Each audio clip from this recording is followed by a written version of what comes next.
ଖରେ ଚୋରି ଦେଇ ଗଲେ ପୁର ଏ ମଧୁର ତକ ପିପରି ଖାଇଲେ କରି ଦେଇ ଗଲେ ପୁର ଗୋ ତାକବା ହିରୋ করে করে চୋରି ଦେଇ গলে পুর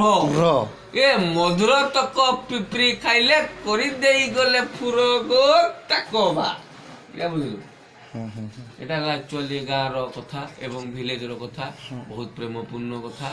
ବହୁତ ସୁନ୍ଦର କଥା ମିଠା କଥା ଗାଁରେ ଗୋଟେ ଚୋଷା ଲୋକ ଯେତେବେଳେ ତାର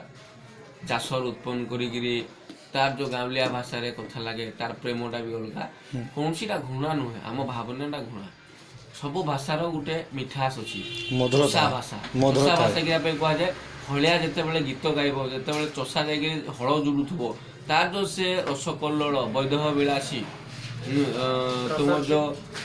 କାଳିଦାସଙ୍କ କୃତ ଜିନିଷ ଗୁଡାକ হয়তো সে মূর্খ থাকে মাত্র যে সুন্দর ভাবে গান করে তাহা বিশ্ববিখ্যাত বুঝিপারলু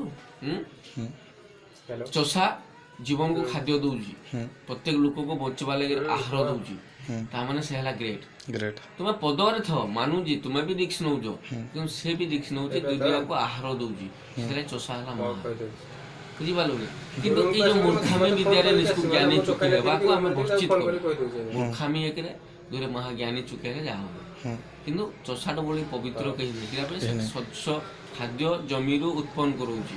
ଏବଂ ଦୁନିଆକୁ ପୁଷ୍ପାରେ ଆନନ୍ଦ ପ୍ରାପ୍ତି କରୁଛି ଭୋକରେ ସେ ମରିଯାଉଛି ଦୁଃଖରେ ମରିଯାଉଛି ସେଥିଲାଗି ସେ ହେଲା ମହା